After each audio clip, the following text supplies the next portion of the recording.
Assalamualaikum warahmatullahi wabarakatuh. Hari ini kami akan membentangkan tajuk perkembangan remaja dan rakan sebaya. Apakah yang dimaksudkan dengan remaja? Remaja membawa maksud sudah cukup umur ataupun muda. Ini berdasarkan Kamus Dewan edisi baru 1943-1046. Ataupun dalam perkataan English yang bermaksud adolescence, membawa maksud tempoh transisi zaman kanak-kanak dengan zaman dewasa, dan juga membawa maksud kepada peringkat umur yang di mana seseorang itu telah akhir balik. Bagi remaja, mereka akan mengalami dua jenis fasa-fasa perkembangan. Fasa yang pertama adalah mereka akan balik secara tabi'i, iaitu yang bawa maksud balik secara semula jadi. Bagi lelaki, mereka akan mengalami perubahan pada fizikal, suara mereka menjadi kasar dan garau, dan kemudian mereka akan mengalami pertumbuhan bulu-bulu pada anggota badan tertentu. Seterusnya, bagi perempuan, mereka juga akan mengalami perubahan pada fizikal. Contohnya pembentukan pinggang dan pinggul, dan seterusnya pertumbuhan payudara. Yang kedua adalah balik secara umur. Bagi balik secara umur, di sini ada dua jenis pendapat, iaitu ulama fiqh dan teori sains. Bagi ulama fiqh, jumhur ulama telah mengatakan umur balik bagi kedua-dua lelaki dan perempuan ialah ketika berusia 15 tahun. Namun begitu, Imam Abu Hanifi mengatakan lelaki capai balik ketika usia 15 tahun dan perempuan capai balik ketika umur 17 tahun. Imam Malik pula berkata, mereka mencapai balik ketika berusia 15, 16, 17 atau 19 tahun. Balik secara umum tapi teori sains, bagi teori sains, mereka mengatakan remaja mencapai balik ketika berusia lebih kurang 13 tahun bagi lelaki, dan perempuan pula ketika mereka sudah mencapai usia lebih kurang 12 tahun. Okey, seterusnya daripada jenis-jenis perkembangan bagi remaja, terdapat 5 faktor lah. Okey. Yang pertama adalah perkembangan fizikal yang merangkumi perkembangan keseluruhan kita punya fizikal lah, badan semua kan. And then perkembangan emosi. Okey, emosi ni melibatkan perasaan kita lah, apa yang kita rasa. And then perkembangan mental. Perkembangan mental ni terjadi bila macam development of kita punya ketahanan lah untuk tahan sesuatu benda daripada kita terus marah ke apa kan, macam tu lah. Dan last sekali perkembangan moral. Perkembangan moral ni macam contoh kita punya mindset lah. Bagi saya mindset lah, macam kita jadi lagi matang macam tu lah. Okay, perkembangan fizikal ni yang pertama adalah semua orang mempunyai rupa paras yang berbeza. Okay. Yang kedua menyebabkan ada yang tidak berpuas hati dengan tubuh badan sendiri. Okay. And then mempengaruhi pola berkawan, sebab kita apa yang kurang dalam diri kita kan. Dan menyebabkan berlakunya perubahan psikologi yang akan merubah attitude remaja lah. Dan last sekali menyebabkan gangguan kesihatan psikologi dan emosi remaja. Okey, kat sini kita boleh nampak ramai remaja ni yang tak dapat terima rupa paras diorang kan. Macam ni diorang nampak diorang tak handsome, tak lawa. Tapi tak payah risau lah, sebab bagi aku kalau korang nak glow up kan, tu semua atas usaha korang. So korang kena just bersyukur kan, buat yang terbaik lah untuk dapatkan lagi rupa paras yang lebih elok lah. Tapi kalau tak dapat, tak apa, ramai lagi kawan yang boleh terima kita sebagai diri kita, bukan sebab ciri-ciri yang kita ada. Okay, next ialah perkembangan emosi. Yang pertama ni, perkembangan emosi ni maksud rasa hati atau perasaan yang kita selalu rasa tau, bergantung kat situasi. Selalunya perasaan marah, sedih, macam tu lah. Okay, and then emosi kita ni suka dikawal lah. Betul. So, sebab tu orang cakap kalau kita tengah marah, jangan berfikir macam tu yang tu lah. And then perasaan ni boleh digolongkan seperti berikut tau. Okay, perasaan meluap-luap dan perungus. Maksudnya perasaan marah lah, kalau tak silap lah. And then perasaan yang tidak tetap dan sentiasa berubah. Ni kita macam terasa resah lah macam tu, faham tak? Tiba-tiba ini sekarang emosi lain, lepas tu lain, nak marah, nak nangis macam tu lah. And then kita selalu meluahkan perasaan kita dengan cara pergerakan kita, faham tak?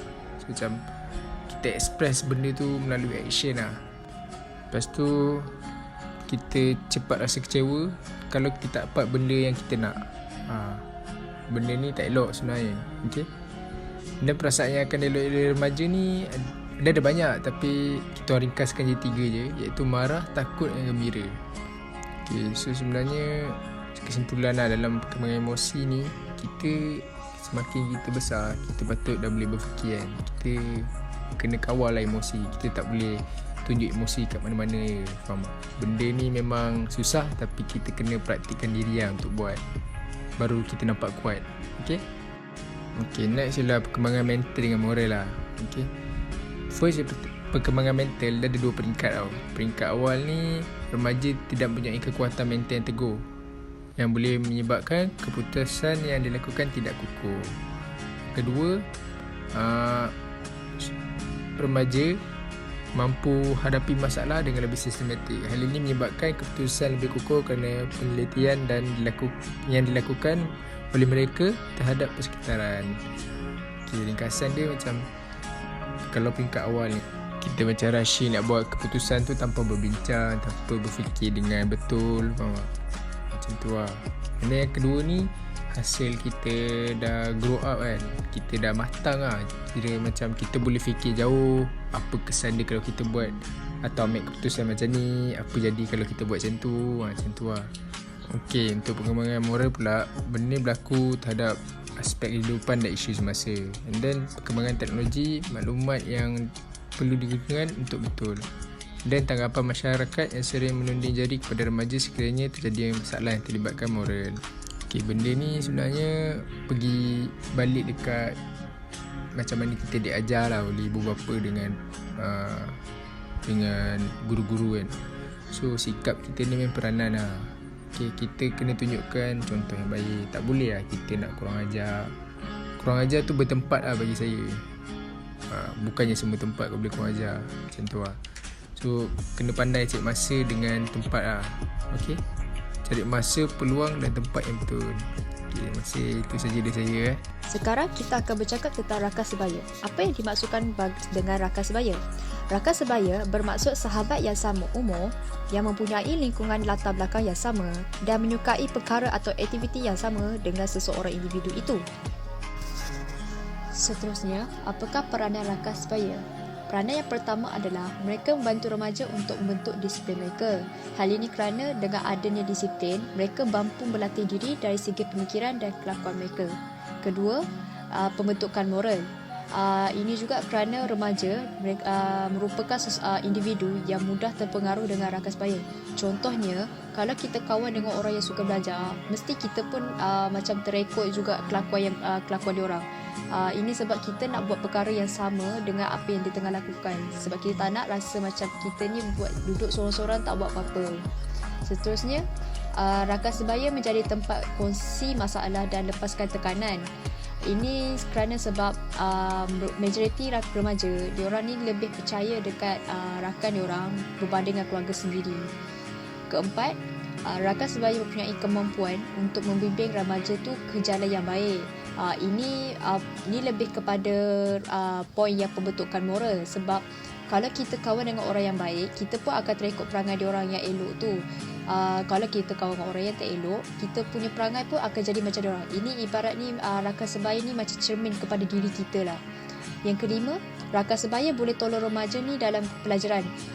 Yang ni rasanya semua orang akan faham, sebab mesti kita dalam kelas kan macam kita tak faham apa-apa yang pensyarah tu ajar, mesti kita akan try WhatsApp dengan kawan seorang ni, kata macam mana macam mana nak faham tajuk ni tak so aku tak faham lah.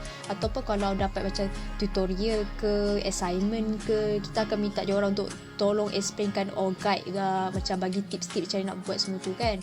So benda ni secara tak langsung dia akan bantu kita untuk improve lagi kita punya markah. And then bukan tu saja, dia akan macam bagi kita lagi minat dan ada motivation untuk belajar sebab kita faham benda tu. Akhir sekali, kurangkan gejala sosial. Poin ni sambung dengan pembentukan moral dan membimbing ke jalan yang baik. Ini lebih kepada kalau kita berkawan dengan kumpulan yang betul. So kalau kita kawan dengan kumpulan yang betul, kita tak akan terasa nak buat perkara-perkara yang tak sepatutnya. Tapi kalau kita end up masuk kumpulan yang salah, kita mungkin akan end up buat perkara yang tak sepatutnya kita buatlah, yang maybe akan memudaratkan diri kita dan orang sekeliling kita. Sebab itulah kenapa daripada semua poin-poin yang saya dah jelaskan ni, peranan rakan sebaya dalam hidup seorang remaja ni memang sangat penting. Okey, sekian saja daripada kami. Terima kasih.